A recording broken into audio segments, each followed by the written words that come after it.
जा रहा हूँ बराबर। मेरे घर में तो शादी है लड़की की और मैं सुबह से लाइन में लगी हुई हूँ। This is purely an harassment. For my medication, I require the money.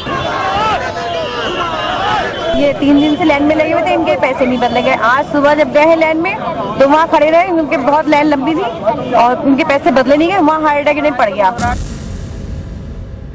You're watching Truth versus Hype. By all accounts, the government's decision to scrap high-value notes has triggered long queues, thrown homes and businesses into turmoil, and has even led to reports of deaths across the country. But the sacrifice is worth it, says the government, in the larger cause of eliminating black money. 8 तारीख रात को 8 बजे देश के सामने काले धन के खिलाफ,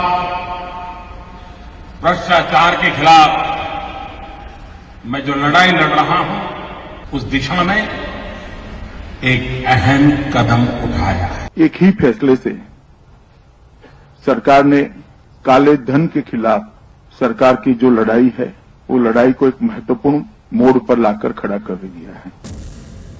Now, as we and the government are discovering, the impact of the decision to demonetize is huge, much beyond black money, with massive repercussions on every aspect of economic and social life. But over the next 30 minutes, we will focus on the core logic of the decision that this will get rid of black money. Is that truth or hype? Few would disagree that illicit wealth and the corruption it engenders is a huge burden on India. One government think tank claims the black economy is much as 70% of our GDP. It is a large number, yes. Of the black wealth. Another economist who has spent his lifetime studying it has a similar estimate. My recent estimate is that now it is 62% of GDP, which at current market prices would be about 93 lakh crores of rupees. But will cancelling high-value currency solve the problem? Now go by the government's rhetoric and it seems they've succeeded. The rich and corrupt, whose stashes of cash in lockers and safe houses have overnight been reduced to nothing. ये आपके vote की ताकत है कि गरीब चैन की नींद सो रहा है और अमीर नींद की गोलियां खरीदने के लिए बाजार में चक्कर काट रहा है। As proof, the government points to the crores of rupees that are pouring into the banks every day. In the first 6 days, that is till yesterday, the withdrawals were 12,000 crores as opposed to deposits of 86,000 crores. But there are, however, multiple questions with that logic. For one, this assumes that a good chunk of the cash that's coming in or in circulation is black money, an assumption which economists say is simply not true. Now, out of this, at least 50% would be with businesses, you know.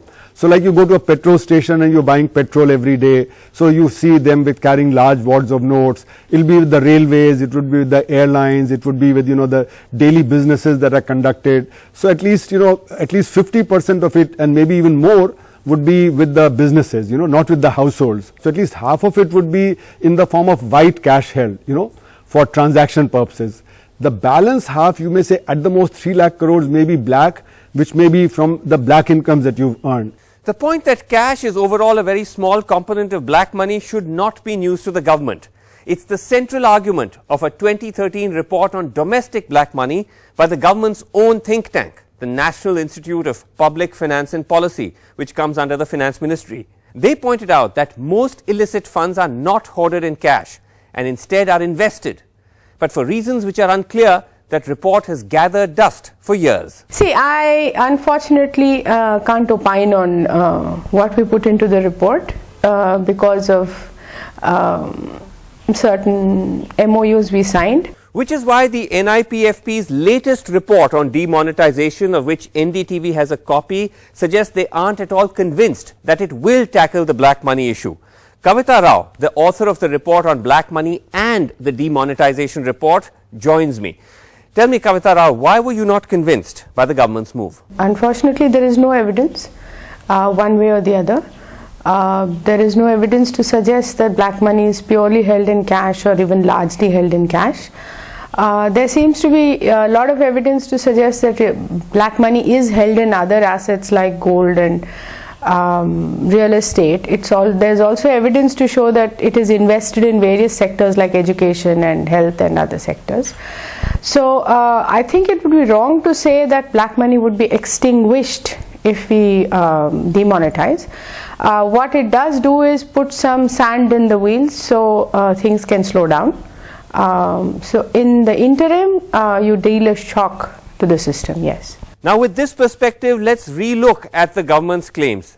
If we go by the NIP, FP and Arun Kumar estimate, the black economy, which is 60 to 70% of the GDP, comes to anywhere between 93 to 97 lakh crores.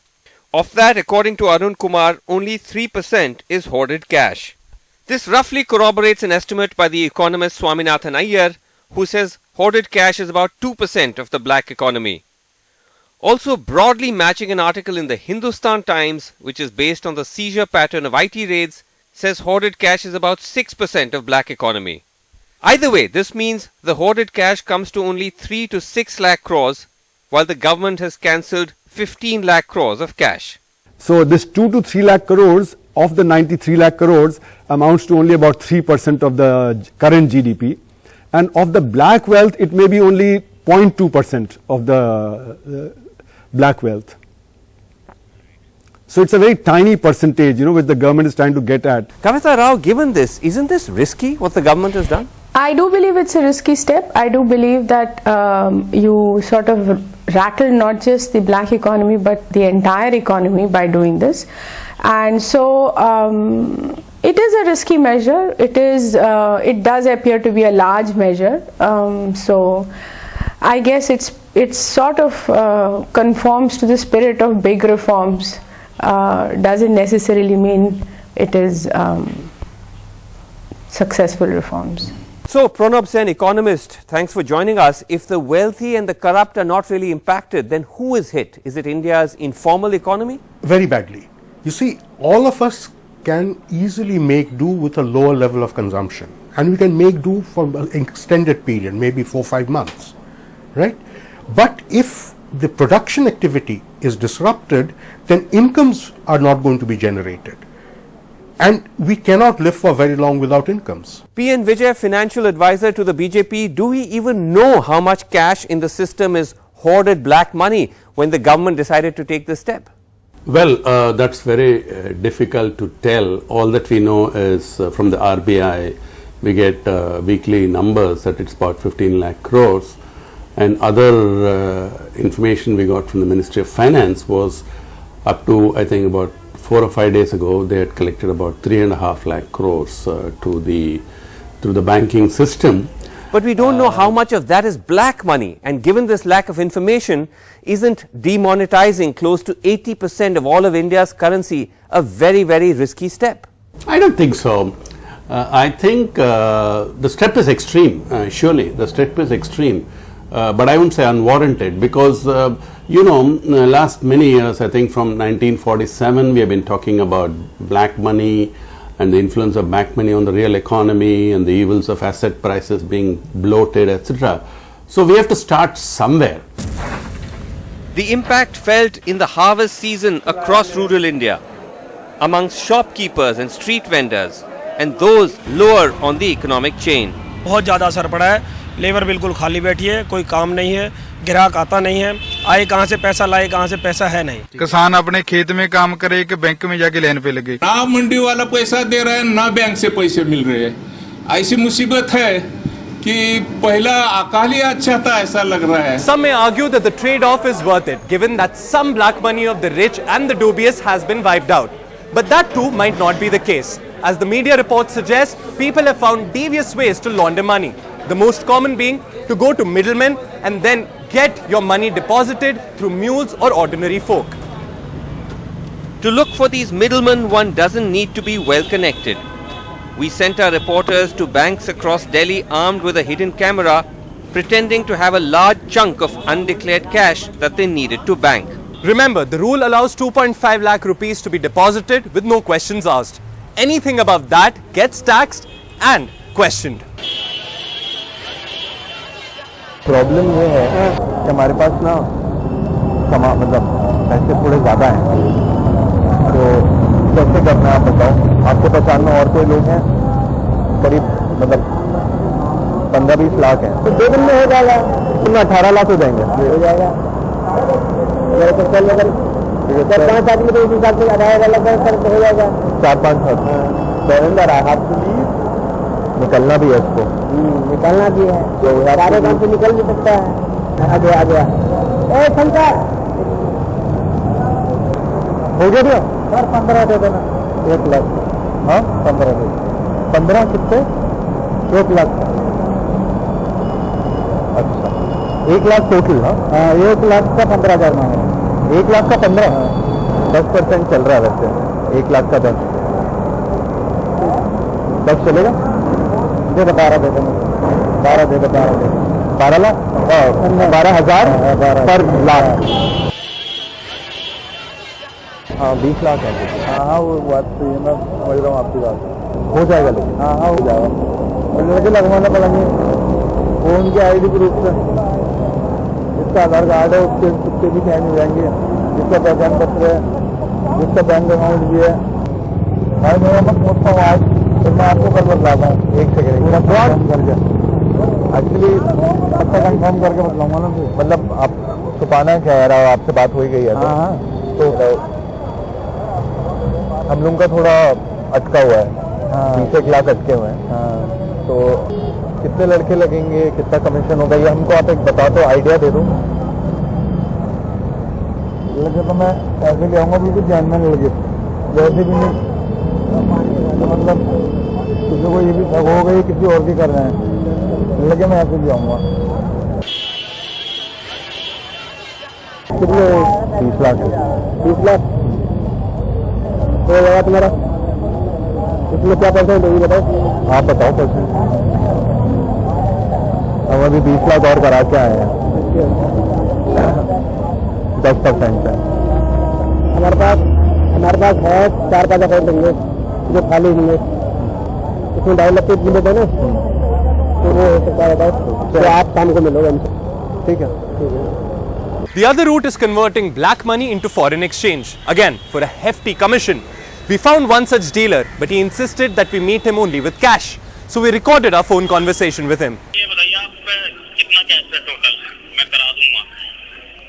Cash यार मेरे पास करीब 20 लाख पड़ा है, but इतना हो जाएगा क्या? हो जाएगा, 50% का होगा। एंड टू एंड मिल जाएंगे आपको। फिर $600 तो अभी तुम मेरे से हैंड टू हैंड ले लो, ठीक है? और बाकी आपको मेरे साथ चलना पड़ेगा, मतलब पास में वो भी हो जाएगा। 50% आप ज्यादा नहीं ले रहे हो सर? सर इसके बाद तो ये मिट्टी है, सब कुछ जो मिल जाए वो ले लो। हैंड टू हैंड दूंगा सर, 100 के। जहाँ मर्जी चेक करा लो ना, साथ से 100 के इंडियन करेंसी या डॉलर? Sir dollar.